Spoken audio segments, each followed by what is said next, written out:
Hello, kamusta tayong lahat? I praise the Almighty Father, the Creator of heaven and earth, for He is faithful to us. He will never ever leave us nor forsake us. And we are precious in His sight because of the blood of Jesus Christ. The blood of Jesus Christ is priceless. And so, we are the inheritance of the Almighty Father. We are His treasures because we have Jesus in our hearts. We believe in Jesus Christ. We have faith in Jesus Christ. That's why our Father accepts us because of Jesus Christ. Jesus Christ is the only mediator to the Almighty Father. And whoever believeth in Jesus Christ shall be saved, shall inherit the kingdom of God. We are also the friends of Jesus Christ. Our Jesus, He is our kinsman, redeemer, the branch of righteousness, the ark of the covenant,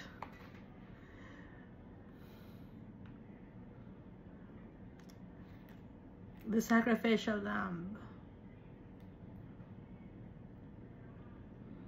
the Emmanuel, the Messiah, the coming King, King of kings and Lord of lords, and He will judge the people at the last days. The Almighty Father had given Jesus power and dominion in heaven and on earth. He is the only one who's given the power and dominion in heaven and on earth. No one else. The Almighty Father exalted the name of Jesus above all names. Above all names. And so we will cling on to Jesus. Because Jesus is our teacher. He is our high priest. He loves us so much. Like our Father loves us so much also. Jesus forgives sins like the Almighty Father. No one can forgive sins except Jesus Christ and the Almighty Father, because Jesus Christ is also God like the Almighty Father. And I thank the Holy Spirit for the gifts, the gift of faith, knowledge and wisdom, and discernment, and other gifts, and also the fruits of the Holy Spirit. And He's also always reminding us of what's in the Bible, of what is righteous in the eyes of the Almighty Father. We are the apple of the eye of our Father. And so we are valuable. Some people thought that they are worthless, of no value. But if we have Jesus in our hearts, we are also priceless treasure of the Almighty Father. All of us are valuable inside of our Father because He created us in His image and likeness. He loves us so much. So dapat, we should spread that word of our Father to all people, because the people don't know it. People are not aware of it, that they are valuable.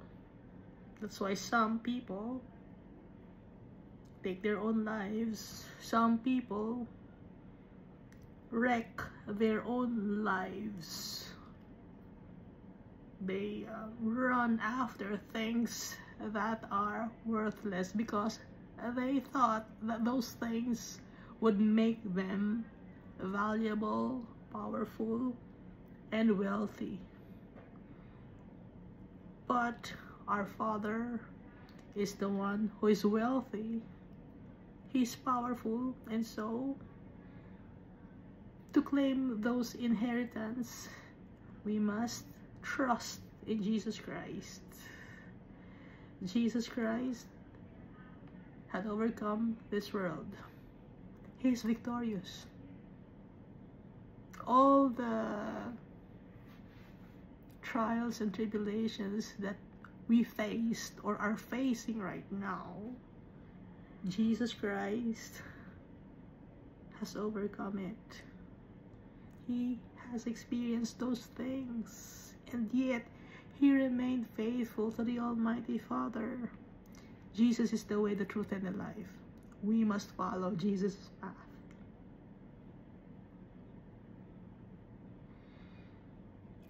So, any age, kung meron ng age of reasoning ang isang tao, we must tell those people that our Father loves us so much, that Jesus loves us so much. Kahit mga bata pa, we must inculcate in their minds that our Father, He is our Creator, and He created us in His image and likeness. We must inculcate that thing in the minds of the children. Ipasok natin sa utak ng mga bata so that when they grow old or when they became adults, maalalaman nila, maaalala nila.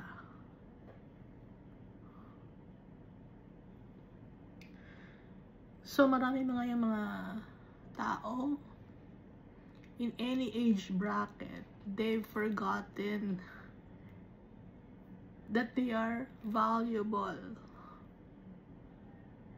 And as followers of Christ, we as followers of Christ, we must not stop spreading the good news, telling the people of the love of our Father.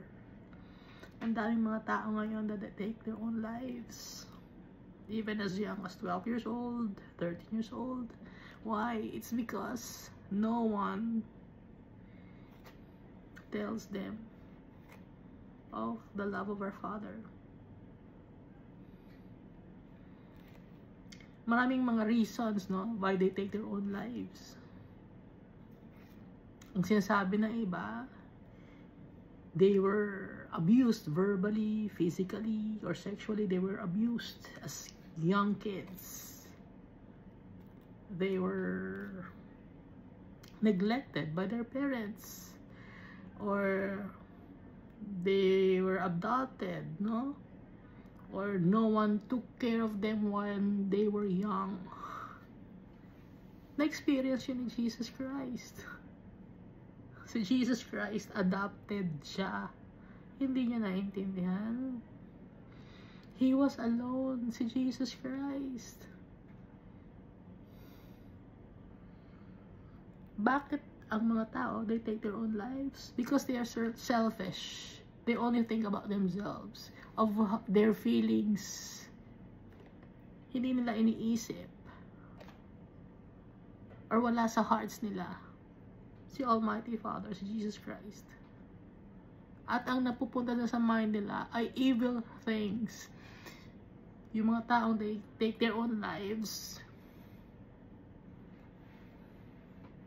that's demonic.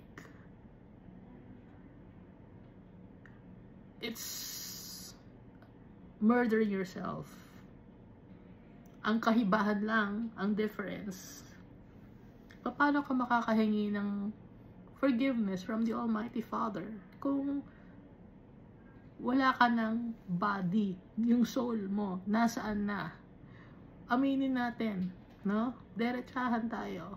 Yung mga tao na they take their own lives, asan ang kanilang kaluluwa? Into eternal damnation. Nasa impyerno sila. Sabihin natin, sa mga tao na nasa impyerno, ang kaluluwa ng mga tao na they take their own lives, they unalive themselves, nasa impyerno ang kaluluwa nila. Akala kasi nila, no, na pag they take their own lives, tapos na ang kanilang problema. Wala nang mananakit sa kanila. Hindi.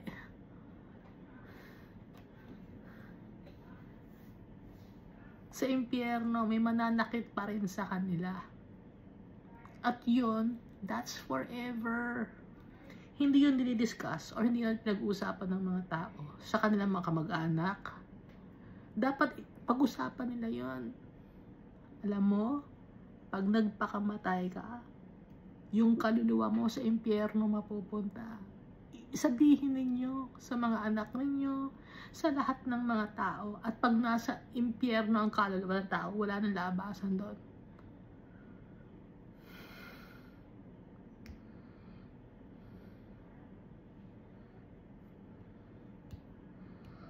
I thank my Father for He saved me 3 times or 4 times. I thank my Father. He saved me from myself, and up to now, He's taking care of me, and I thank my Father.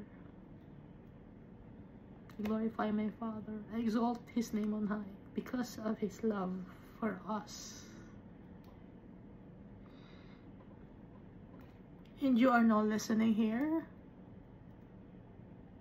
to what I'm saying. It's because the Almighty Father loves you.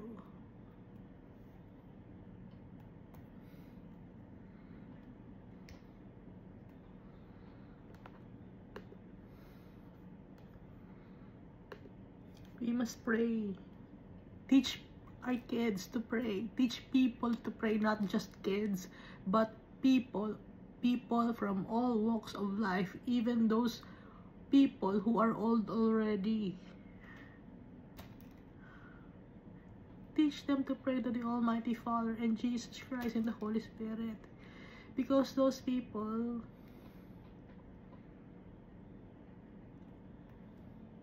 napanghihinaan sila ng loob.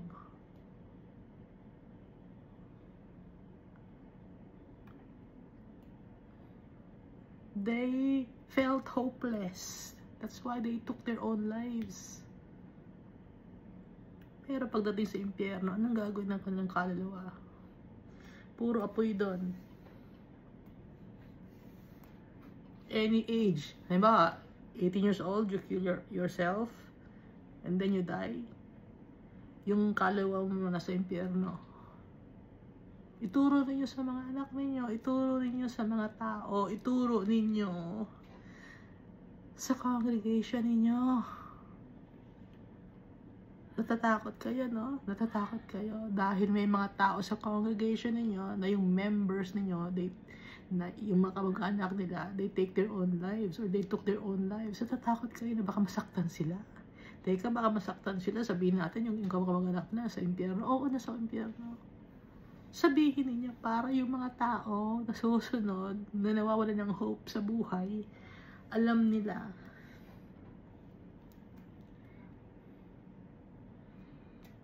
Baka sabihin, hindi, mas mabuti pa na nasa impyerno kami kaysa nandito sa mundo. Well, sadly, pag ang soul nasa impyerno na wala nang labasan doon, hindi nakasama sa 1/3 of the people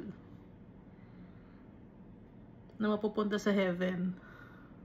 Hindi na niya makiklaim ang kanyang birthright. Dahil pinagpalit niya ang kanyang dignity. No? Yun eh, yung pride mo, yung dignity mo. Kaya you kill yourself kasi yung dignity ko, yung pride ko, nawala na ako ng pag-asa dahil sa sarili ko. Because you're selfish. Sarili mo lang iniisip mo. Hindi mo iniisip yung mga kapwa-tao mo. Hindi mo iniisip si Jesus Christ. Hindi mo iniisip si Almighty Father. Diretsahan.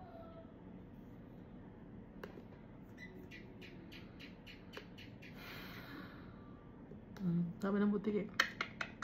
Sabi ng butik eh. So last time, we read 2 Chronicles chapter 21 and 2 Chronicles chapter 22. 2 Chronicles chapter 21 is about when Jehoram reigned in Judah. So Jehoram was the son of Jehoshaphat, and he was married to Athaliah. Athaliah was a daughter of Ahab and Jezebel. Athaliah was as wicked as her parents. And so Jehoram has been influenced by his wife. Jehoram killed his brothers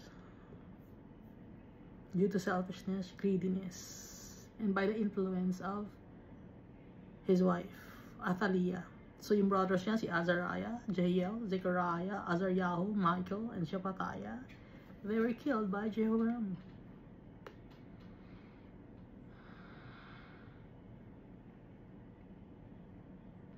And instead of walking the ways of his father David, he walked in the ways of the kings of Israel. And this was also the time when Edom revolted against the kingdom of Judah. Kaya since this time na to, ng time ng kay Jehoram, nahiwalay na ang kingdom of Edom, or sa ngayon, Middle East, no? Yung sa Middle East, karamihan sa kanila, or all of the countries or nations in the Middle East, sama-sama sila. Dito nag-start kay King Jehoram. Dati, maayos ang kanilang samahan. But the Almighty Father allowed it to happen because Jehoram was wicked. And when Jehoshaphat crushed or removed the high places or pagan worship places, what Jehoram did was he made it. He established high places instead of continuing the works of his father. He made high places and caused the inhabitants of Jerusalem to worship false idols, false deities, molded image, carved image. And he also received a letter from Elijah the prophet. Elijah the Tishbite. So si Elijah, he was mentioned more than 3 times in the book of First Chronicles, First Kings rather. Pero dito once lang natin nabasa si Elijah the prophet. So ang sabi ni Elijah the prophet, the Almighty Father relayed to Elijah the prophet to tell Jehoram that the people will be struck by the Almighty Father with serious affliction. All the people of the kingdom of Judah. It's because of the unfaithfulness of the king of Judah. So, yung king ang nagkasala, down the line, damay-damay.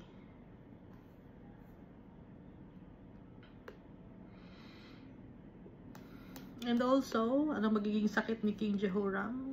Magkakaroon siya ng rectal prolapse, lalabas ng kanyang bituka sa kanyang rectum. Nakalagay ito sa verse 15, and you will become very sick with the disease of your intestines until your intestines come out by reason of the sickness day by day. Yung iba, Crohn's disease to. Pero ito ay rectal prolapse. Masakit, no? Different from hemorrhoid. Dahil yung hemorrhoid, bumabalik yon. Itong rectal prolapse, yung muscle na nag-hold sa large intestine, loose na. Or hindi na strong. Weakened muscle. It doesn't go away on its own. And it needs surgery. Noong time na to, walang surgery.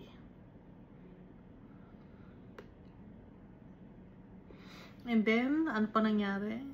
Yung mga Philistines and the Arabians nagalit kay Jehoram. And so, his sons and his wives were taken by the Philistines and the Arabians. So, walang natirang mga anak at asawa si Jehoram, except si Athaliah and his son, Jehoahaz, the youngest. And he died without no one being sorrowful. Masaya ang mga tao nung namatay si Jehoram because of his wickedness. But they buried him in the city of David. No one respected him because he was wicked. Because he binigyan niya ng importansya yung kanyang wife more than giving importance to the Almighty Father. Mas sinunod niya yung advice ng kanyang wife na si Athaliah, just like si Jezebel, dinidiktahan niya si King Ahab. Yung ugali ni Athaliah, nakuha niya sa kanyang nanay na si Jezebel. Hawa-hawa. And then dito sa 2 Chronicles chapter 22, ang anak ni Jehoram was Jehoahaz or Ahaziah. Siya yung youngest son, and natitirang anak. Kasi nga, yung mga Arabians, pinatay lahat yung mga sons of Jehoram. So, ano nangyari ngayon kay Athaliah? Si Athaliah, nagkaroon ng mental breakdown. At, yung kanyang nanay, syempre, si Jezebel, she was thrown out of the window and the dogs ate her, except her hands and feet. Yun ang nangyari kay Jezebel. Basahin natin sa 1 Kings. So dito si Ahaziah, the son of Jehoram and son of Athaliah. Ngayon si Ahaziah, ang kanyang uncle was the king of Israel. So merong connection siya, no? But his mother advised him wickedly. So instead of getting the advisors of Jehoshaphat, ang kinuha niya advisor, nanay niya, wicked din. Kasi nga, yung nanay niya worship Asherah, Ishtar, Astarte, Easter, Ashtaroth, Isis, Semiramis, isa lang yan. And Baal worship. So, kaya yung mga advice, wickedness din. Ngayon, si Hazael, king of Syria,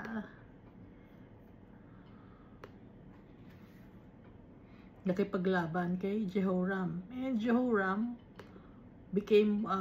was wounded. And so he went to Jezreel to recover from the wounds that he got from fighting with the king of Syria, si Hazael, in Ramoth Gilead. So may sugat si Joram, or may sugat si Joram.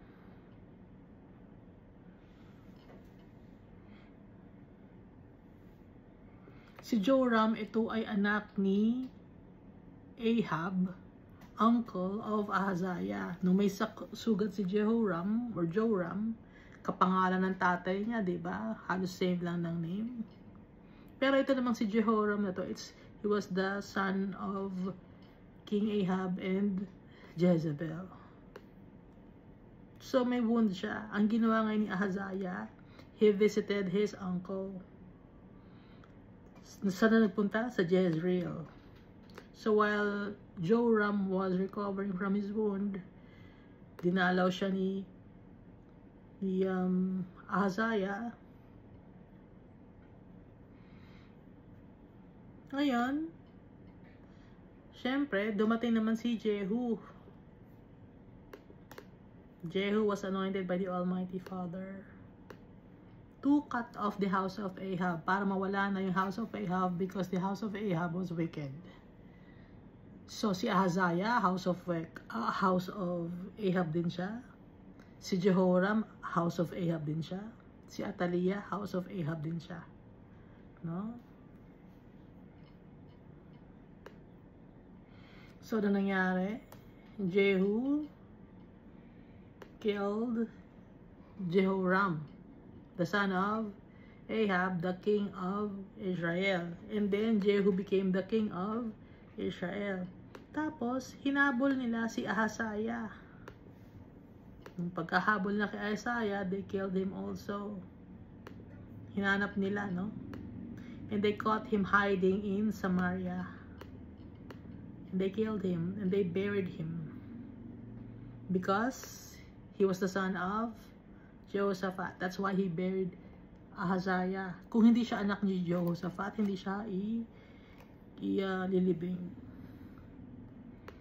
Pero itong si Jehoram, he was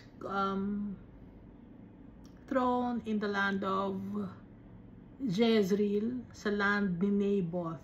No? Kilala natin si Naboth, inagaw ni Ahab yung land ni Naboth sa Jezreel. Doon nilagay si Jehoram dahil matakaw sa lupa itong si Ahab.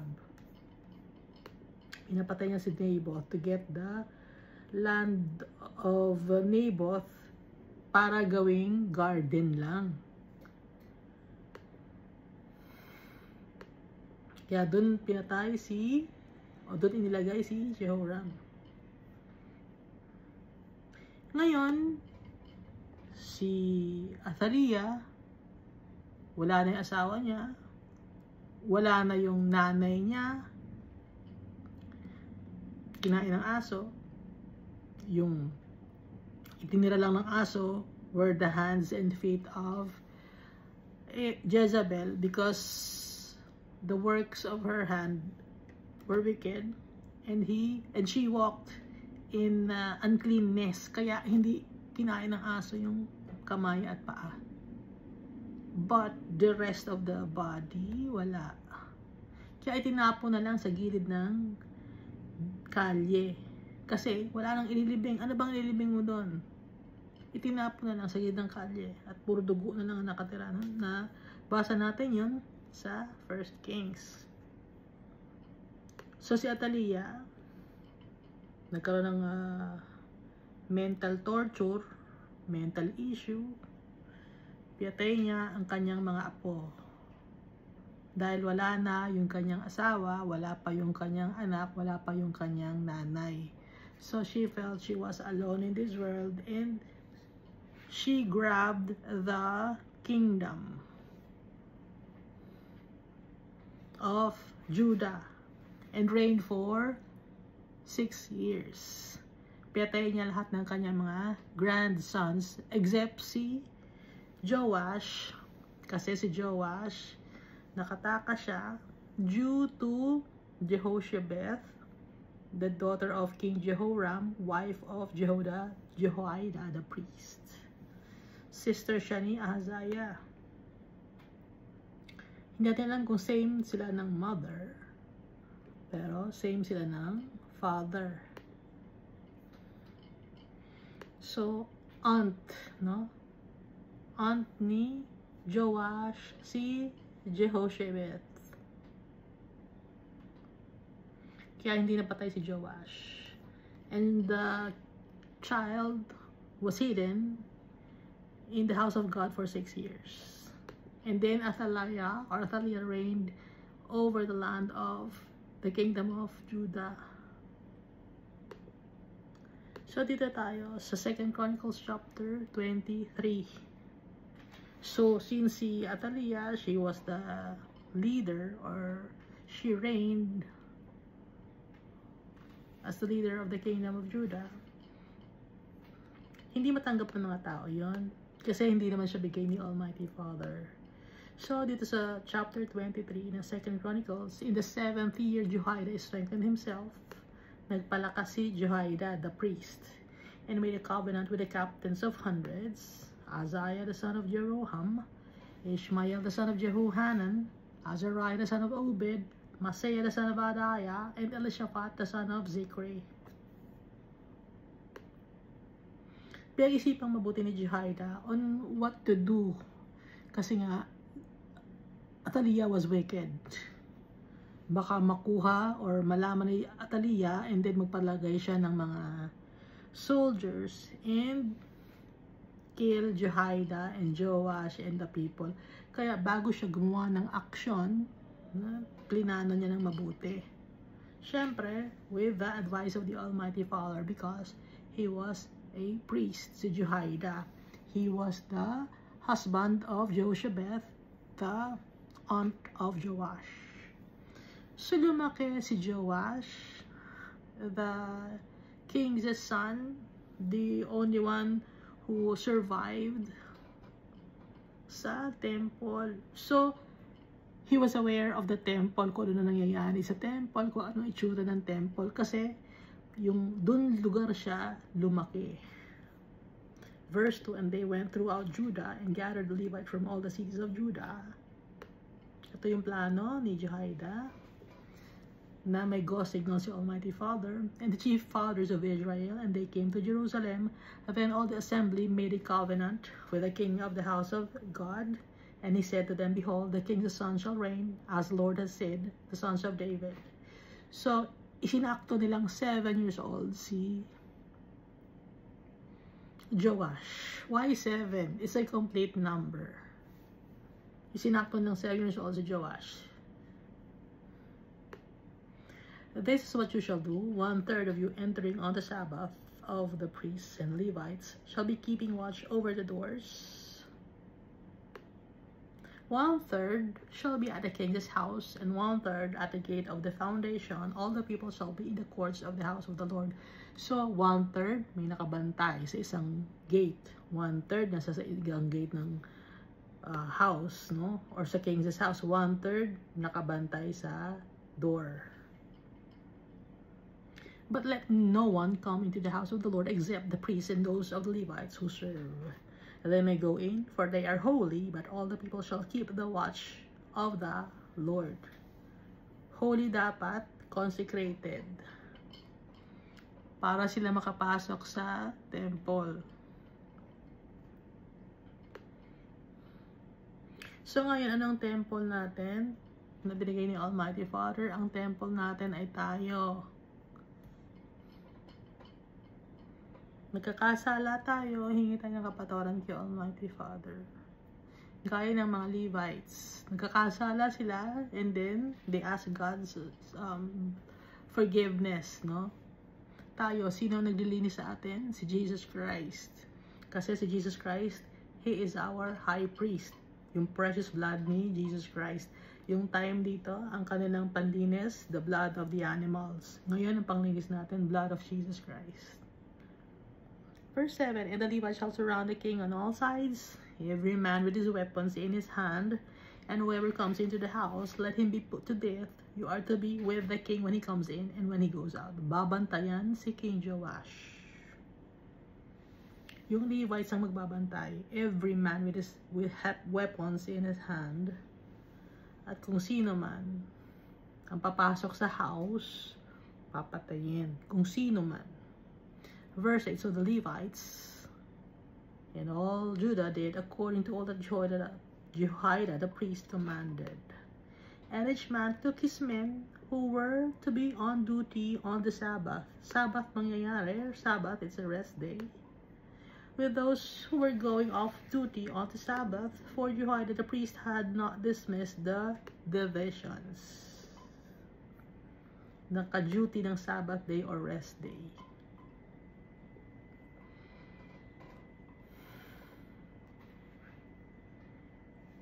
So, nagpahinga ba sila? Hindi sila nagpahinga. It's to anoint the king. Sabbath day.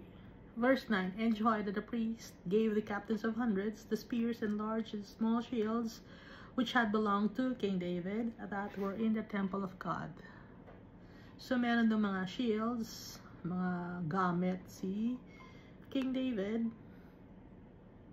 Binigay niya sa mga captains of hundreds for protection. Verse 10, then he set all the people, every man with his weapons in his hand, from the right side of the temple to the left side of the temple, along by that altar, and by the temple, all around the king. So, napapalibutan yung king. May weapon silang hawak, pinalibutan nila yung king, pati yung temple, guardyado. Verse 11, then they brought out the king's son, si Joashon, put the crown on him, gave him the testimony. Yung testimony, ano yung testimony? Yung testimony is the law of the Almighty Father. Makikita ang testimony sa Exodus chapter 25 verse 16. Exodus chapter verse 21 and Exodus chapter 31 verse 18. Yun yung testimony. Yun yung law, the commandments, the statutes of the Almighty Father na dapat sundin ni Joash to apply it when judging the people. No? And made him king. Then Jehoiada and his sons anointed him and said, long live the king. So nakanood lang or naka-witness ng anointing for Joash to be king were the Levites, the priests, tsaka si Jehoiada. Kasi bantay-bantay nila dahil alam nila na si Athaliah ay wicked, very cunning, no? Iinom, pwede makainom. Iinom muna ako ng kape.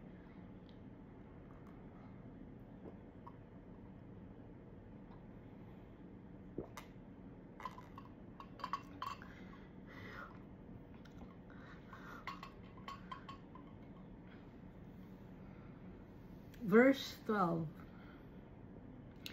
Now when Athaliah heard the noise of the people running and praising the king, syempre, nakakarating na rin sa labas yun, yung balita. Dahil meron silang mga guards, syempre, ano yung nangyayari? In-appoint na, or in-anoint na as king, si King Joash. And so, Athaliah heard the noise. Kasi Athaliah, takot na siya. Kasi may king na. Now when Athaliah heard the noise of the people running and praising the king, she came to the people in the temple of the Lord. Nagpunta siya sa temple of the Lord. I-check niya, totoo ba? Tingnan ko nga, ano ba nangyayari? Nakiusyoso si Athaliah.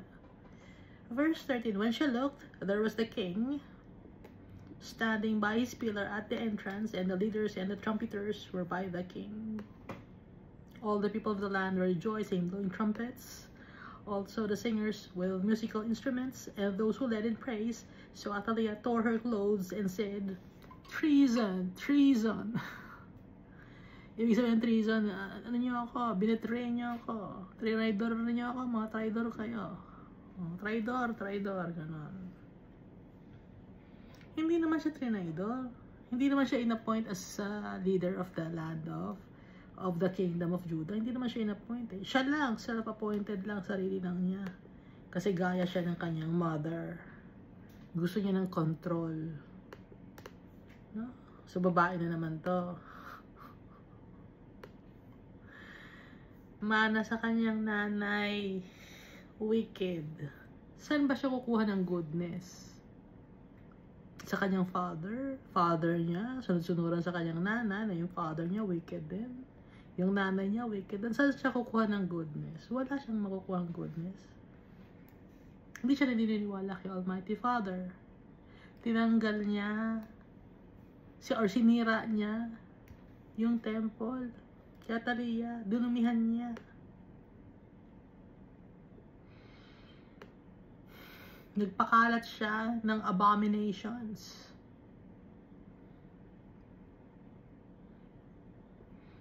Tapos nakita niya yung grandson niya. Apo niya, nakita niya pero hindi niya pinansin. Ang sabi niya, traidor, traidor kayo.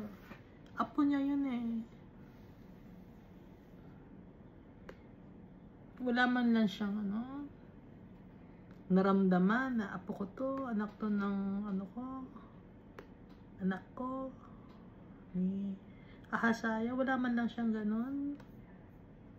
Verse 14, and Jehoiada the priest brought out the captains of hundreds who were set over the army, and said to them, "Take her outside under guard, and slay with the sword whoever follows her. Kung sino man ang susunod sa kanya or poprotektahan siya, patayin yon." For the priest had said, "Do not kill her in the house of the Lord." Wag papatayin si Athaliah sa house of the Lord. Bakit? Because Athaliah was wicked and her blood was dirty. Kaya wag sa house of the Lord, madudumihan ng house of the Lord. Wag dito papatayin, sabi ni Jehoiada the priest. So they seized her, and she went by way of the entrance of the horse gate into the king's house, and they killed her there. Sa horse gate, meaning, yung Jerusalem kasi maraming gate yun. May fish gate, may dung gate. Yung dung gate, yun yung mga madudumi. Dung, alam mo yung dung? Yung mga poop, dung, no? And then, horse gate, merong fish gate, papunta sa fish. Merong Joppa gate, papunta naman sa Joppa. Ito naman, horse gate, papunta sa stable ng mga horses. Bakit siya dun pupunta? Gusto niyang tumakbo, sasakay siya sa kabayo, tatakbo siya, tataka siya. Pero naabutan siya sa horse gate. Then Jehoiada made a covenant between himself, the people, the king, and they should be the Lord's, that they should be the Lord's people. And all the people went to the temple of Baal and tore it down. Sinira nila yung temple ni Baal, which Athaliah made or built. Hindi magkakaroon ng temple in Baal sa kingdom of Judah na yung king ang gagawa, kundi ang gumawa ay si Athaliah, because she was wicked. Yun ang kanyang sinasamba. They broke in pieces its altars and images. May images, ibig sabihin may korteng tao. So lahat ng ulitin ko, lahat ng korteng tao na sinasamba ng mga tao, wickedness yun, that's demonic. The Almighty Father wants to be worshipped in spirit and in truth. Not, when we pray, we should not look at molded images.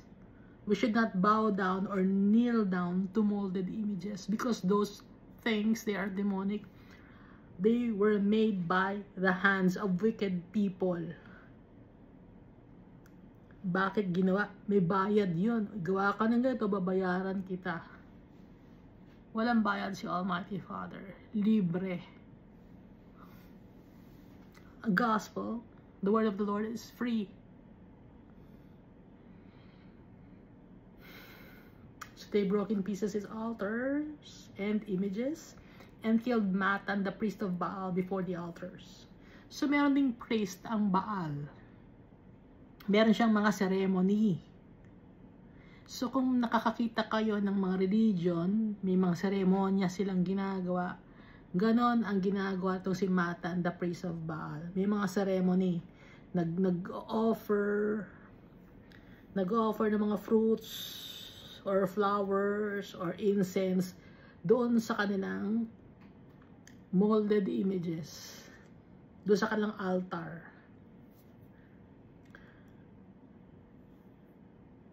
Si Jesus Christ, when He was in this world, may altar ba siyang pinuntahan? Wala siyang altar na pinuntahan si Jesus Christ.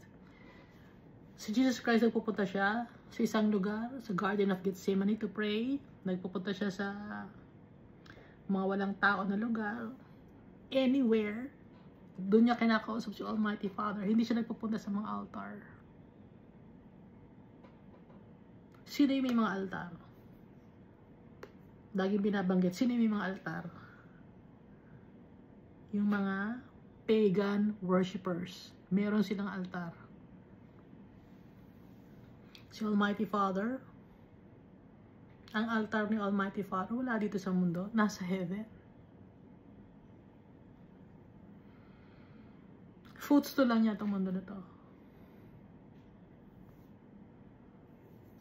At sino ang temple? Tayo ang temple. Verse 18, also Jehoiada appointed the oversight.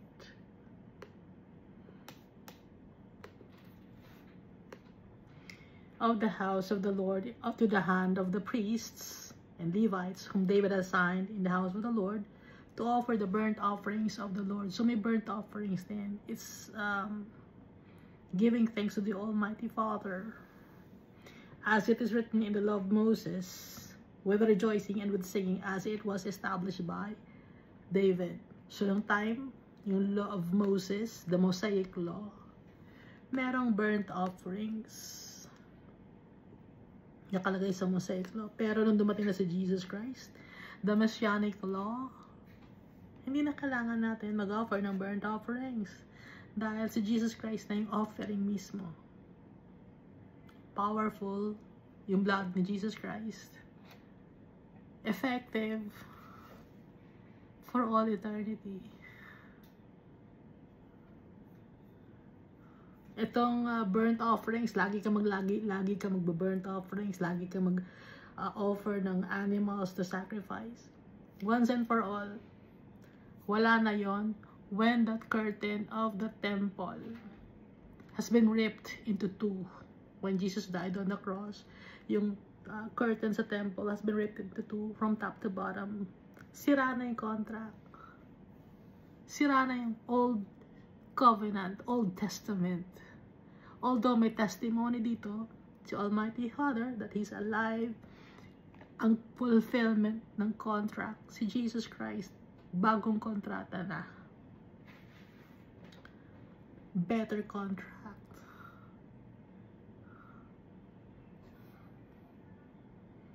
Kaya nga, pag nababasa natin dito sa Old Covenant or Old Testament, yung mga bagay dito, nai-apply ngayon natin kay Jesus Christ.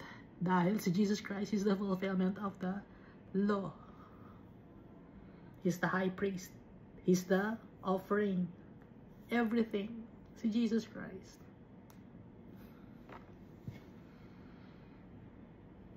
Verse 19, and he set the gatekeepers at the gates of the house of the Lord, so that no one who was in any way unclean should enter. Yung house of the Lord, no? Walang unclean ang makakapasok. Ngayon, sa heaven, walang unclean ang makakapasok. So, nai-apply natin, no? Yung mga nandito, sa temple, walang unclean na nakakapasok. Sa house ni Almighty Father in heaven, walang unclean na nakakapasok. Nakikita na ninyo yung comparison, ha? Akala ninyo malayo ang comparison, di ba? Pero pag ginawa ng simple or in-explain ni Almighty Father lahat sa atin, nagme-make sense lahat. Dati hindi natin maintindihan. O ako lang hindi nakakaintindi. Ngayon naiintindihan ko na, nagpapasalamat ako kay Almighty Father, naiintindihan ko na. Verse 20, then he took the captains of hundreds, the nobles, the governors of the people, and all the people of the land, and brought the king down from the house of the Lord. And they went through the upper gate to the king's house, and set the king on the throne of the kingdom. So wala na si Athaliah. Inupo na yung king sa kanyang throne. At doon sa kanyang king's house, even though he was only 7 years old. So all the people of the land rejoiced, and the city was quiet, for they had slain Athaliah with the sword. Hindi naman talaga nila gusto si Athaliah. Wala lang mag-reign as king dahil walang kasunod. Pinatay lahat ni Athaliah. Inalaw ni Almighty Father, ito na nangyari. Para malaman ng tao ang difference kung siya ang mamumuno compared sa pamumuno ng wickedness na nagsisimbolo kay Athaliah, wickedness.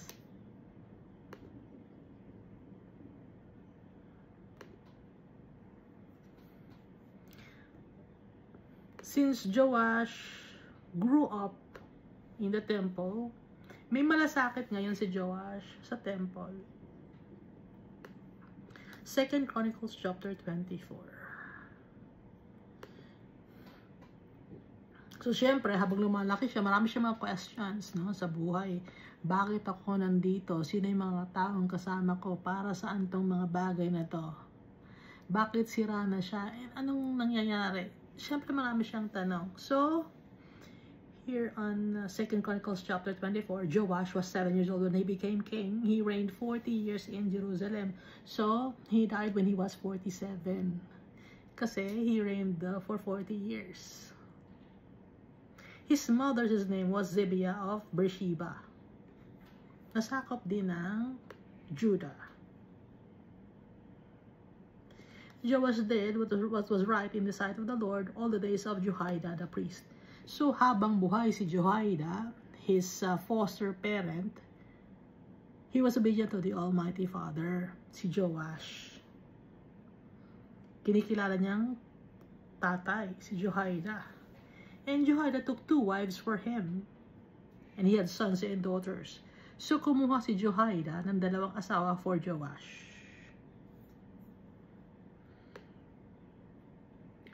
Now it happened after this that Joash set his heart on repairing the house of the Lord.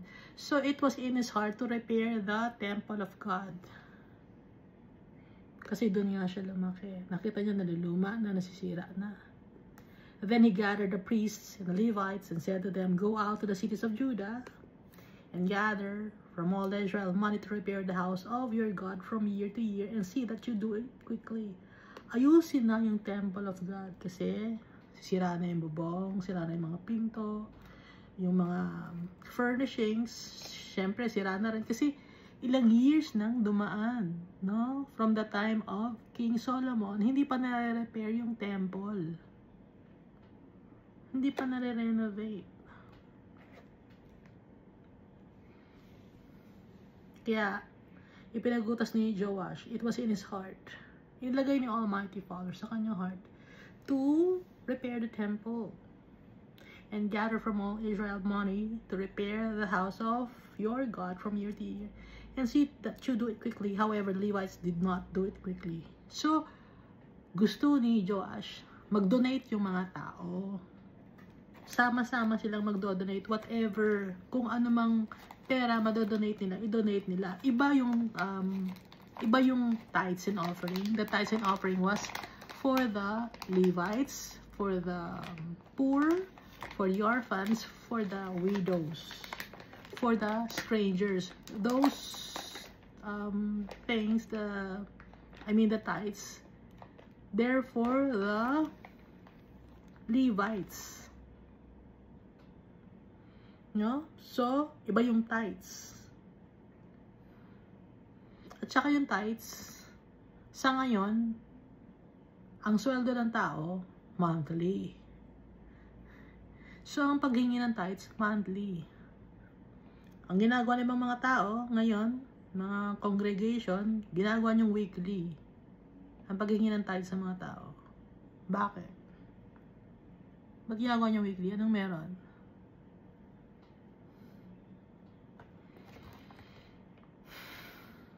And then yung donation para sa mga utilities. Gaya ng ginawa ni Joash.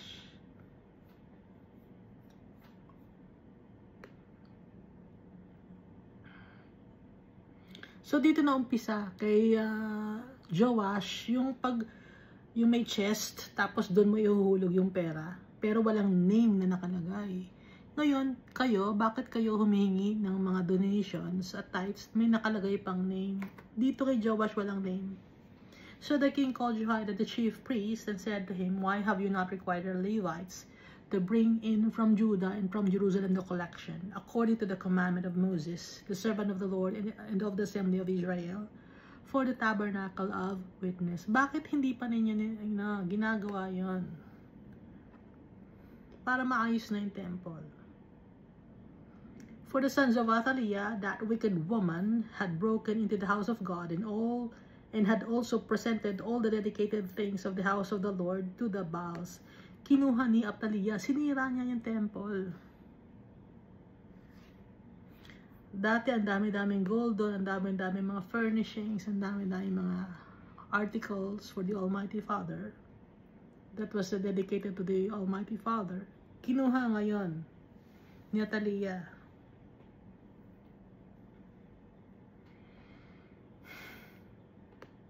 Verse 8. Then the king's command, they made a chest.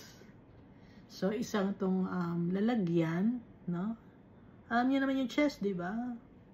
Rectangle.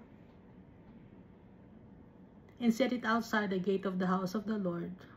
And they made a proclamation throughout Judah and Jerusalem to bring to the Lord the collection that Moses, the servant of God, had imposed on Israel in the wilderness. So, magkakaroon collection or donation. So, merong butas yung chest. Doon inihuhulog yung collection or donation. Ibig sabihin, secret lang yon. Hindi mo i-broadcast magkano binigay ni brother, magkano binigay ni sister. Hindi na yung kailangan.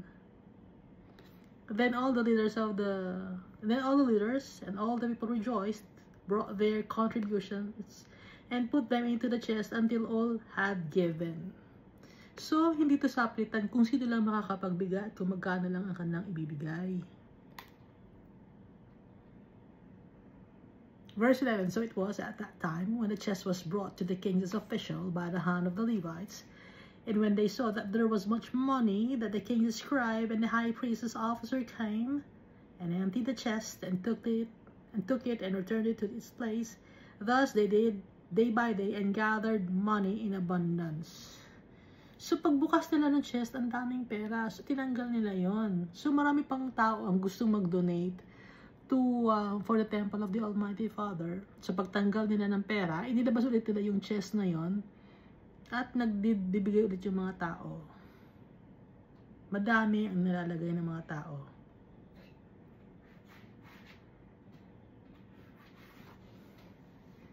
So walang promise dito na magbigay kang donation, yayaman ka, kundi ito ay para sa temple. Ha?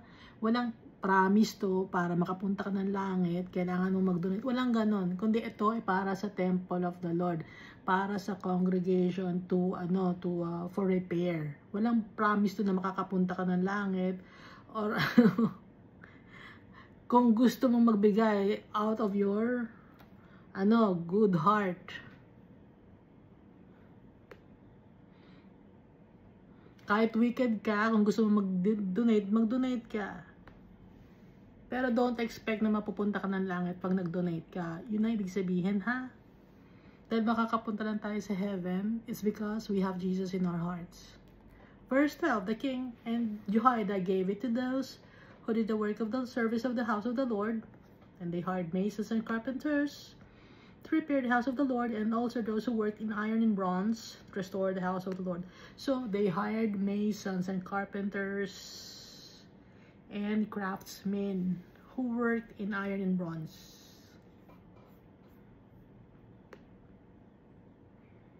Dahil nga iba kinakalawang na, yung iba sira na, dahil nga sobrang ilang years na nakalipas. Ang dami ng years na nakalipas. Ilang years na.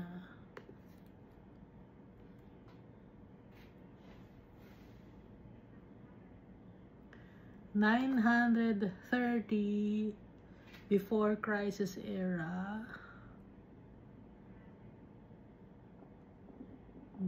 Minus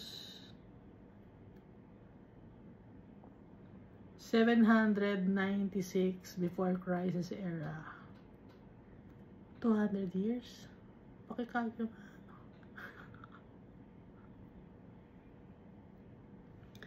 $930, 200.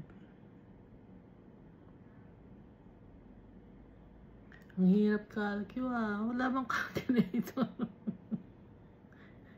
Basta, 930 minus 796, give or take. Ganon. Yung more than 200 years, no? So, syempre, masisira na. So, the workmen labored, and the work was completed by them. And the work was completed by them. They restored the house of God to its original condition and reinforced it. Pinatibay pa nila, ginawa nilang original condition kasi nga nasira na.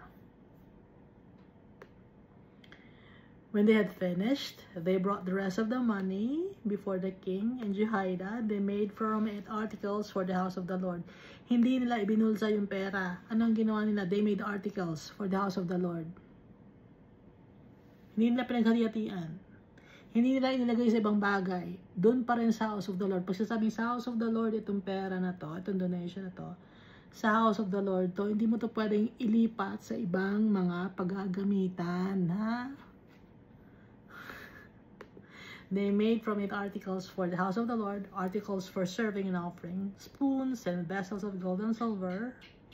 And they offered burnt offerings in the house of the Lord continually all the days of Jehoiada. So, habang buhay si Jehoiada, kung anong merong pera, yun ay para lahat dun sa house of the Lord ginagawa. Hindi yun para ibigay sa tao or para ibigay sa leader, para gawing alahas, para isaksak nila sa mukha nila or sa katawan nila. Ipambili nila ng luxurious items. Hindi ganon. May nakita akong mga religious leader, naka-Gucci pang sapatos,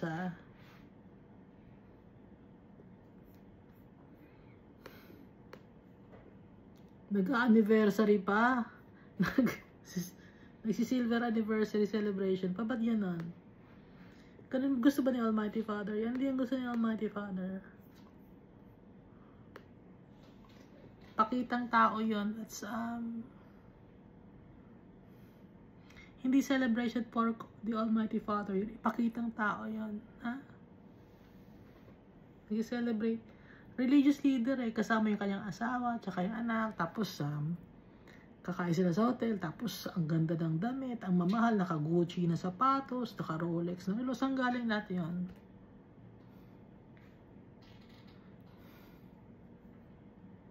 Bigay ng ninyo, members ninyo.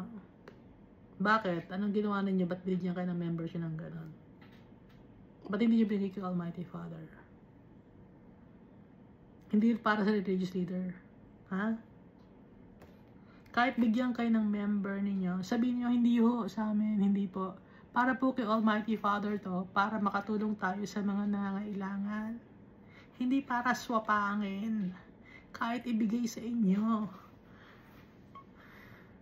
Yung mga bagay na mamahalin, hindi nyo swapangin. Hindi nyo angkinin. Ibigay nyo kay Almighty Father. Hindi pa kayo magkasya sa pagkain at sa bahay na binibigay sa inyo ni Almighty Father. Gusto pa rin yung swapangin, mamuhay ng karangyaan. Hindi gano'n namuhay si Jesus Christ. Laging ang tingin natin, Jesus Christ, paano ba nabuhay si Jesus Christ? Si Jesus Christ, may nagdodonate sa kanya. Ano bang ginawa ni Jesus Christ? Ibinili ba niya ng kanyang damit? Ibinili ba niya ng kung ano naman? Hindi.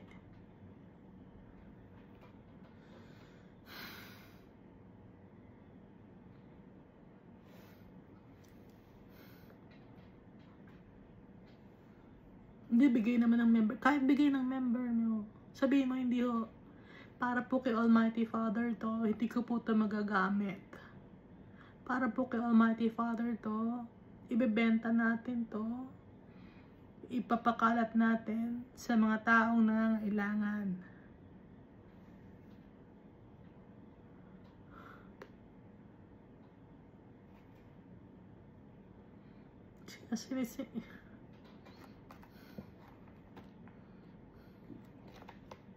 Kaya maraming mga tao hindi na naniniwala sa inyo. Dahil greedy rin kayo mga religious leaders, greedy rin kayo. Selfish din kayo. Sumasali kayo sa politika. Sa mga party list, gumagawa pa kayo ng party list. Kala ninyo, hindi ko alam. Tinatago pa ninyo na kayo ang proponent ng party list na yun. Alam ni Almighty Father lahat yun. At dahil doon, mapupunta kayo sa impyerno. Masali pa kayo sa politika.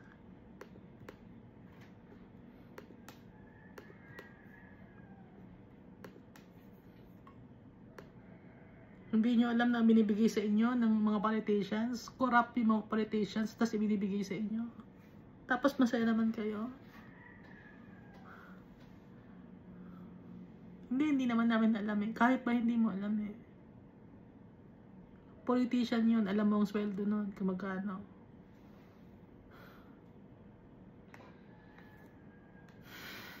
Verse 15. But Jehoiada grew old and was full of days, and he died. So si Jehoiada, matanda na siya. Ginawa niya lahat para kay Almighty Father. He lived a simple life.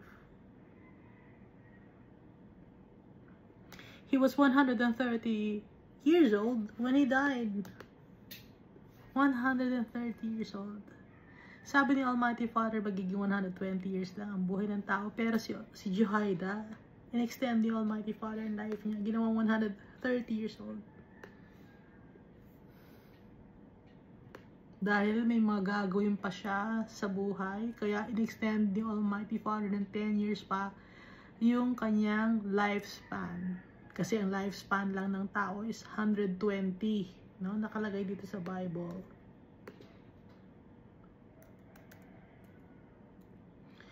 Sabi ni Almighty Father, simula ngayon, bago magkaroon ng nung Noah's Ark, the Great Flood,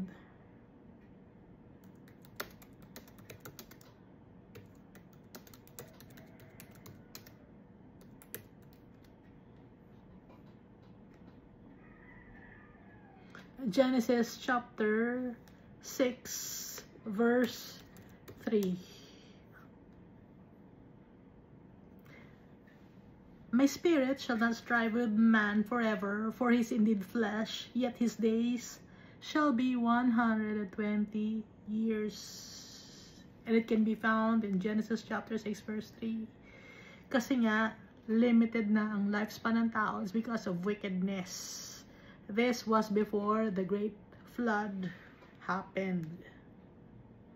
Pero, ang ginawa niya kay Jehoiada, he extended his lifespan for 10 more years.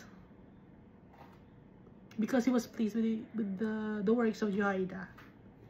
And they buried him in the seat of David among the kings, because he had done good in Israel, both toward God and his house.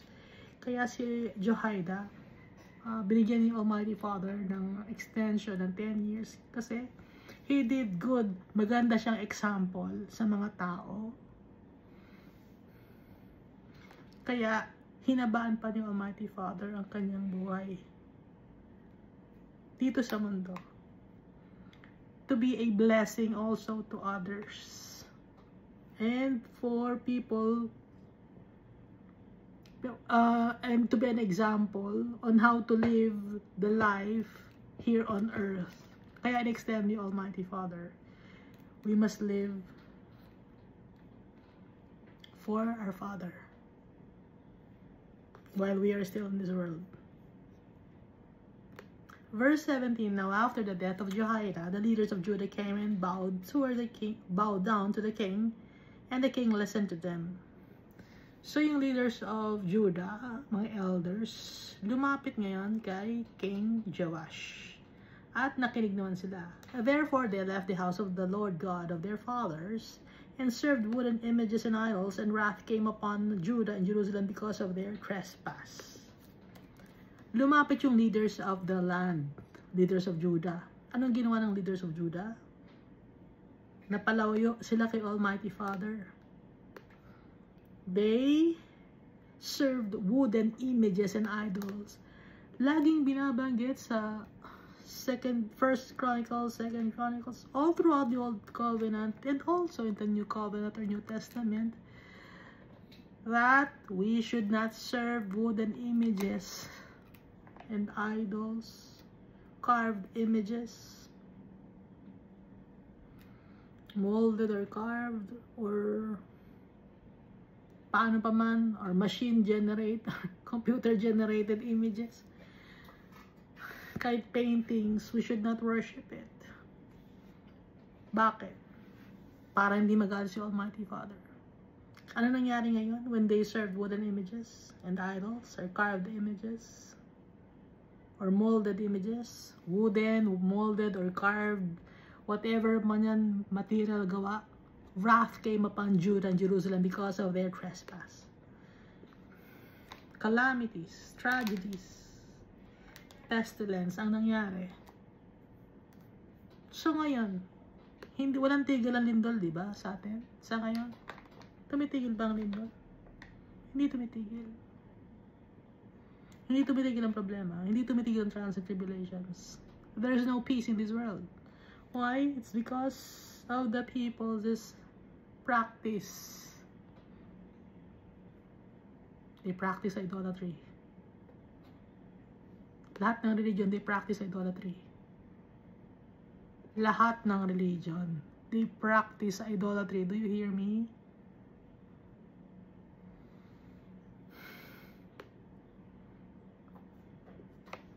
Even those people who say that they are atheists, they practice idolatry. They idolize themselves. They idolize their minds. They are prideful. Some people, they idolize material things. They idolize power. They idolize wealth. They idolize people. They want validation from people. Lahat na. Kaya magulo ang mundo. And Jesus is coming very soon.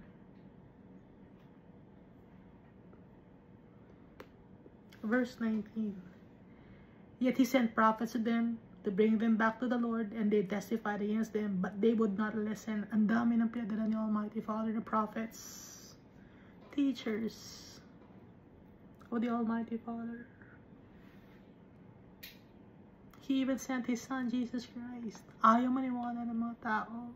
Wickedness of the people, stubborn, arrogance, haughtiness, uncleanness of the heart.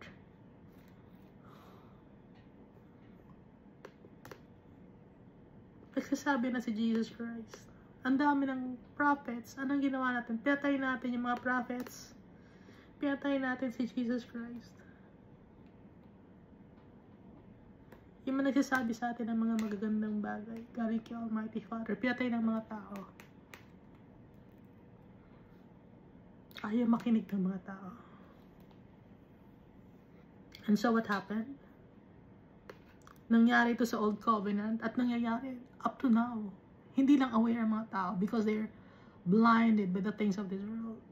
Verse 20, then the Spirit of God came upon Zechariah, the son of Jehoiada the priest, who stood above the people, and said to them, Thus says God, why do you transgress the commandments of the Lord? So that you cannot prosper, because you have forsaken the Lord, He also has forsaken you.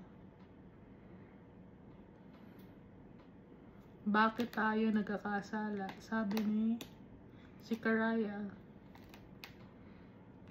Kausap ni Almighty Father si Zechariah, nagbigay na si Almighty Father ng message kay Zechariah, and so Zechariah related to people. Bakit kayo nagkakasala kay Almighty Father? Iniwan niya siya. Ngayon si Almighty Father, iiwan niya rin kayo. Iniwan ba natin ang tatay natin? Iniwan natin. Bakit? Ba't natin iniwan tatay? Gumagawa tayo ng kasalanan. Iniwan natin tatay natin. Bakit? Sumasamba tayo sa Diyos-Diyosan.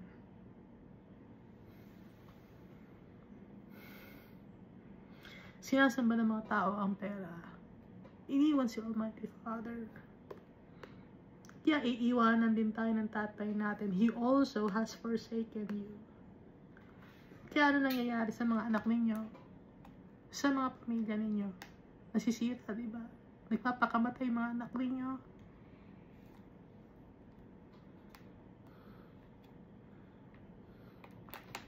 Sira ang buhay ng mga anak ninyo. Sira ang buhay ninyo. Nating lahat. Dahil iniwan natin yung tatay natin. Ito na nagmamahal sa atin. Hindi tayo fulfilled. Ang dami natin problema sa buhay. Bakit? Iniwan kasi natin yung tatay natin.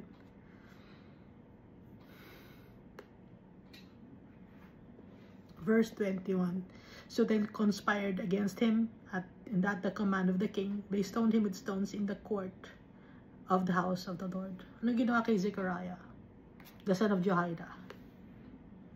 Binato ng bato, pinatay.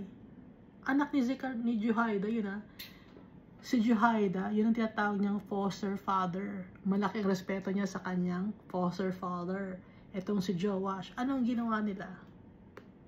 Ano ang inalaw ni Joash? Binato si Zechariah, pinatay. Ang dami ng mga prophets ang pinatay.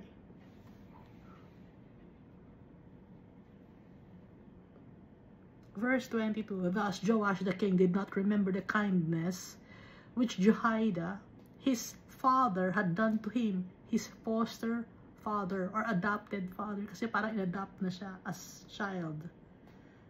Kasi when he was still young, Jehoiada acted as his father, but killed his son, and as he died, he said, "The Lord look on you and repay." Habang mamamatay na si Zechariah, nakatingin si Almighty Father sa inyo at siya ang magbabayad.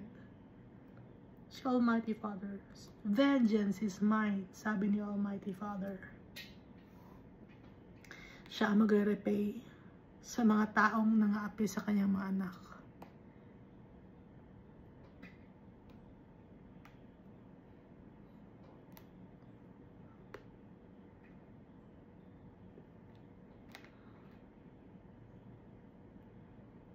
So, nakikita natin yung mga kings dito, di ba? Una, maayos ang kanilang trabaho. And at the latter part of their lives, nagiging complacent na sila. Ay, ang ganda na ng buhay ko. Napapalayo ngayon kay Almighty Father. Pag gumaganda yung buhay, bakit ganon? Instead of being grateful to the Almighty Father, na gumanda yung buhay, mas lalong napalayo.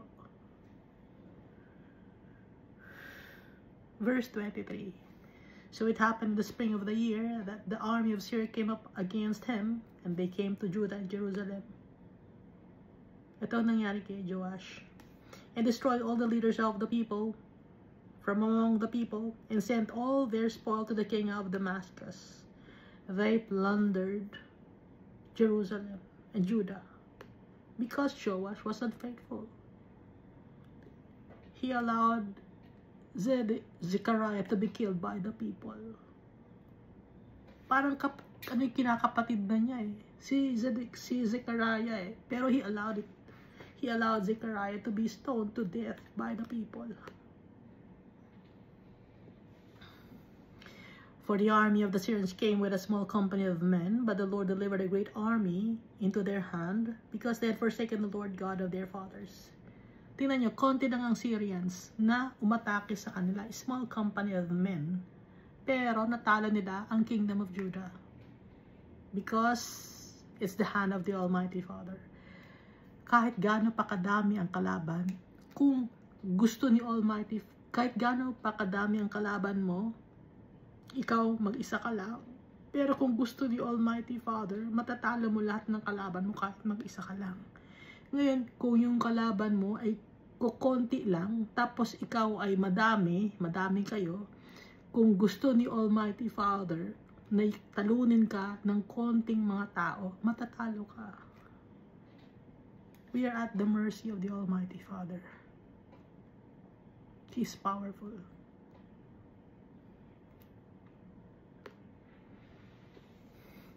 Because they had forsaken the Lord God of their fathers, so they executed judgment against Joash.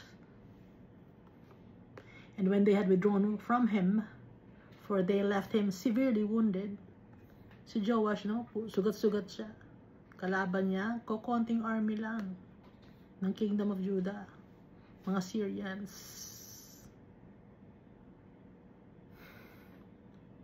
Syrians, galing sa Damascus, King of Damascus. Alam natin yung King of Damascus, yung Damascus, Syrians, Padam Aram yun, Aram, no? Verse 25, and when they had withdrawn from him, for they left him severely wounded, his own servants conspired against him, because of the blood of the sons of Jehoiada the priest, and killed him on his bed. Pinatay si Joash sa kanyang bed. Bakit siya pinatay? Because pumayag siya na patayin si Zechariah, the son of Jehoiada. Gawa ni Almighty Father to. Inalaw niya to. He was on his bed when he was killed by his servants. The servants conspired to kill him dahil sinisisi siya ng mga tao. Bakit mo pinapatay si Jehoiada? Bakit mo hinayaang mamatay yung anak ni Jehoiada na Zechariah? Ngayon, ano nangyari ngayon sa atin? We were plundered by the Syrians. Ngayon, ikaw sugatan ka ngayon, papatayin ka namin dahil hindi ka magandang leader.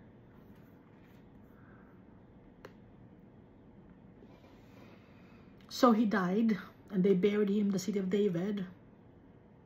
But they did not bury him in the tombs of the kings. Imagine, he grew up in the temple of God. For 6 years, he lived in the temple of God for 6 years. Tapos papatayin siya ng mga constituents niya because he sinned against the Almighty Father.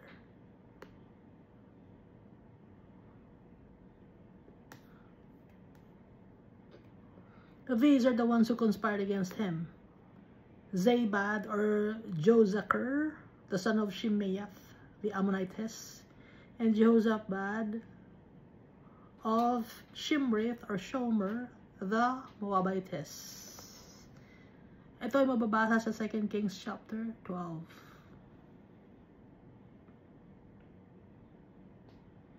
Nakikita natin, una maganda yung start ng kanilang pag-reign as king. And then after some time, sa kanilang end of the reign as king, ang pangit ng nangyayari. Kasi nga, lumalaki ang ulo ng tao, nagiging arrogant, nagiging boastful. Kasi sa umpisa, they're faithful to the Almighty Father. But then, pag naging arrogant ka, nakakalimutan mo na si Almighty Father. Nagiging ano ka na, swell-headed ka na. Kaya, yung latter part of their lives, nagiging twisted na, pangit na ang nangyayari. Itong kaya may mga kings na binabanggit dito, it's for us to learn. Because in one way or the other, we are like kings. Kings of our own lives. Tayo ang nagde-decide para sa sarili natin. Wala man tayong kingdom, we have something to decide on to. And when we decide something, we must seek God's advice. We must seek His face. Obey Him. Para hindi tayo mapahamak.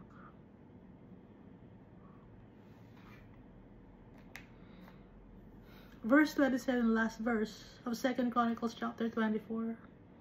No, concerning his sons, and the many oracles about him, and the repairing of the house of God. Indeed, they are written in the annals of the book of the kings. Nasa 2 Kings na, nabasa yon natin. Then Amaziah, his son, reigned in his place. So, nabasa natin yung life ni Joash. Before Joash was his father, Ahaziah. Tragic ang buhay nila. And before Ahaziah was Jehoram. Si Jehoram, ano nangyari? Lumabas yung kanyang bituka, intestines, rectum prolapse. Anong nangyari naman kay Ahaziah? He was killed by Jehu. Because he was also wicked. Ano naman ang nangyari sa kanyang anak na si Joash? He was killed by his servants. Ano nangyari sa kanilang lola, sa kanyang lola, sa asawa ni Jehoram? Pinatay din sa horse gate.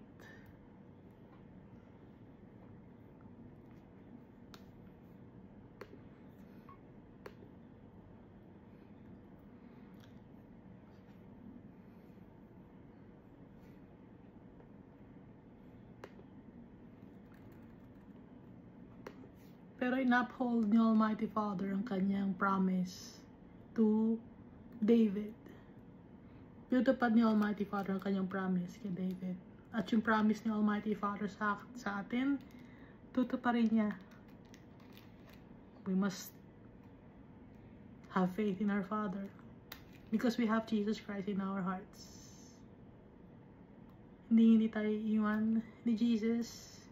He presented us to our Father, and now we know our Father on a deeper level because of Jesus Christ. Thank you, and God loves us all so much.